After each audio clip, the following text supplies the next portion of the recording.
Boa tarde, São Paulo. Boa tarde, Brasil. Demais TV com momentos e com a presença do Dr. Ivan, para dar as melhores dicas a todos os internautas. O nosso programa tem o apoio cultural da Associação Feminina das Servidoras Públicas do Brasil, com sua sede na rua Dr. Eduardo Martinelli, número 30, Vila Mariana. Estamos lá aguardando a presença de vocês. E então, doutor Ivan, como que foi de feriados? Tudo bem, obrigado. Ontem foi um dia... Viajou? Não, fiquei por aqui. Vamos lá para nossas dicas, Sim. né? Como não pode faltar essas dicas tão boas, né? Uhum. O que é o sistema retículo endotelial? Endotelial. Na verdade, sistema retículo endotelial é uma pergunta que às vezes as pessoas... Porque muitas vezes acontece das pessoas olharem isso em revista e agora com o Prêmio Nobel de Medicina, as pessoas que costumam ler os jornais, apareceu muito esse nome, esse sistema retículo endotelial. O sistema retículo endotelial é o sistema de defesa do organismo, tá? Então, o organismo tem um sistema que é formado por fígado, baço, medula óssea, né? Os gânglios linfáticos e o timo. E esses órgãos, eles são órgãos de defesa do organismo, né? E, além desses órgãos, você tem também um outro sistema, por exemplo, gânglios linfáticos. Então, os gânglios linfáticos também fazem a defesa do organismo.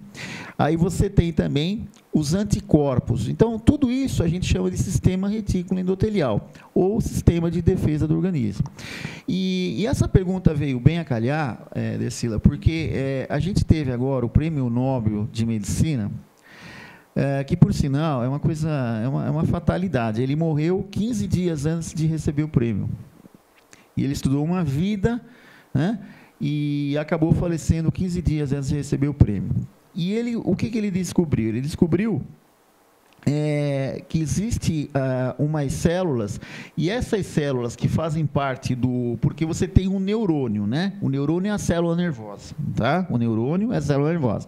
Então, essa célula nervosa tem uma parte dela que estimula esse sistema, que estimula o sistema de defesa do organismo. E ele ganhou o Prêmio Nobel em cima disso. É uma coisa nova, uma coisa interessantíssima, né?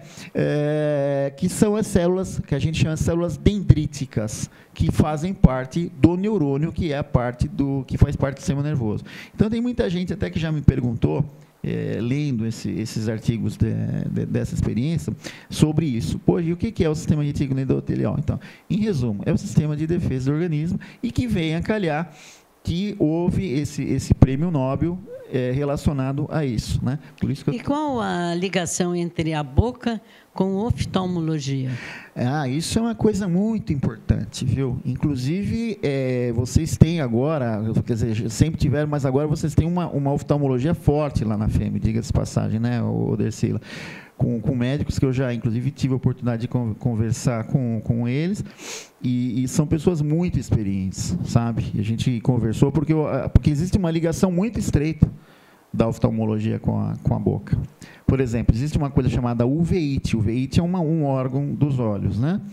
Então, por exemplo, o uveíte tem muita ligação com a boca, né? Pessoas, por exemplo, que tem uma coisa chamada herpes zoster, também tem muita ligação com a boca. Então, às vezes, a pessoa tem um problema na vista e é oriunda de um problema na boca. E por que isso acontece?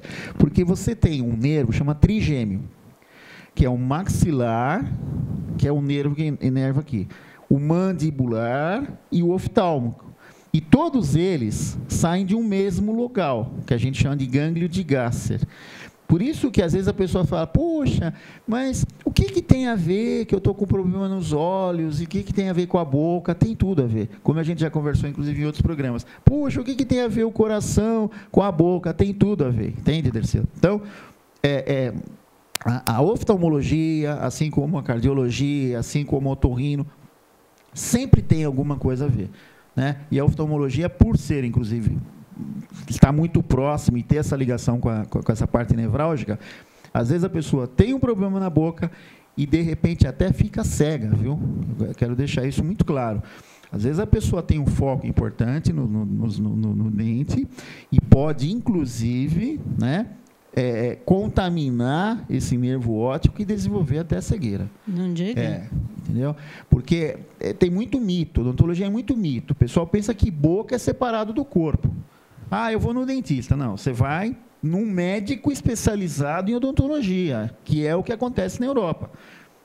Entendeu? Aqui, como eles dividiram muito a odontologia da medicina, então eles não ligam as coisas. Eles pensam que dente é dente e acabou. E não é verdade. E por que devemos ter muito cuidado com o sal?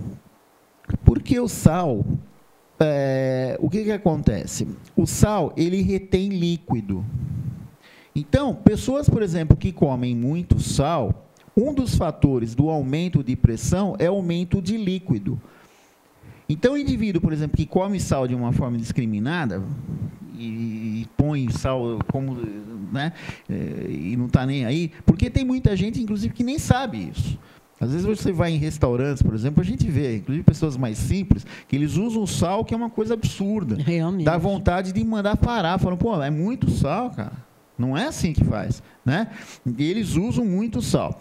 Aí o que acontece? O sal, como retém líquido, quer dizer, não é só o sal que faz a pressão subir, viu? São vários os fatores, mas um dos fatores que a pressão pode subir é o sal. Agora, enquanto os rins estiverem normais, o sal não prejudica tanto. Mas existem situações em onde os rins não funcionam tão bem. Apesar de que é melhor você ter um bom rim do que ter dois que não funcionam bem, entenderam? Isso também é uma coisa muito importante, né? Agora, de forma geral, essa pergunta do sal, é que o sal retém líquido. Retendo o líquido, a pressão sobe. Por isso que a gente tem que evitar o uso do sal em demasia. Mas, ao mesmo tempo, viu, Dercila, é bom que se diga também, quando o indivíduo não come nada de sal, ele também não tem iodo. E o iodo... O sal faz parte. Isso. O iodo, ele é extremamente importante, porque o iodo é o que controla a tiroxina. E a tiroxina é o hormônio da tireoide. Então, se o indivíduo também não come nada de sal, também não é tão bom, né? Então, é o que eu falo. Tudo em excesso é ruim, não é? Eu acho que se você tomar até muita água em demasia, também pode até causar algum problema, né? Eu acho que tudo tem que ser de uma forma moderada, né? E principalmente em relação ao sal, para a pressão realmente não subir. E por que não devemos prescrever anti-inflamatórios à gestante? Então, isso também é uma pergunta muito interessante, porque, na verdade, o que acontece? Tem muita gente que pensa que, inclusive, isso mudou bastante, porque hoje não se faz, nenhuma farmácia está dando um remédio para uma pessoa sem uma receita, né? E isso é uma norma que tem que aplaudir, está muito certo. Até acho que uma aspirina não pode dar assim, porque tem gente que fala assim, eu vou tomar uma aspirina. Aspirina é analgésico? É analgésico. Só que se ela tomar muitas aspirinas, ela vira anti-inflamatório. Então, o que acontece? O anti-inflamatório, por exemplo, se você der muito anti-inflamatório, por exemplo, para quem tem pressão alta, é um veneno. Não pode. Certo? Se você der um anti-inflamatório, por exemplo, para uma gestante, o que acontece?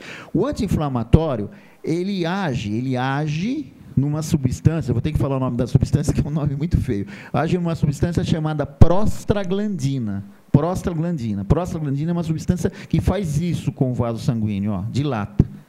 Mas logo que dilata o vaso, existe uma outra substância no organismo, que é chamada leucotrieno, é um nome feio também, e faz isso aqui, ó. E quando ele fecha o vaso, ele diminui o fluxo de sangue para o feto. É por isso que a gente tem que evitar o anti-inflamatório para a gestante. Por quê? Porque se você der um anti-inflamatório para a gestante de uma forma, vai lá e toma anti-inflamatório, o que vai acontecer? Você pode diminuir o fluxo de sangue para o feto. E às vezes o feto pode até chegar a ter uma anóxia, ter um problema de falta de oxigênio.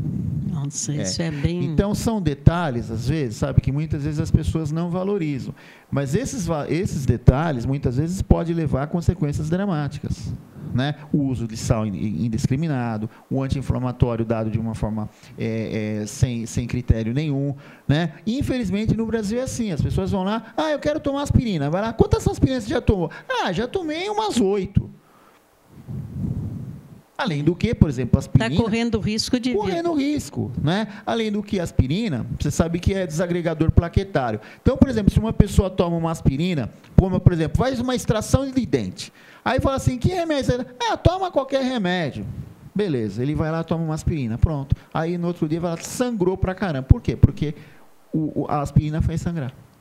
Queremos agradecer a sua presença. Muito obrigado. E contar também quinta-feira que vem. Com certeza. Novamente aqui. Muito obrigado. Vamos para o comercial. Um grande abraço. Obrigado.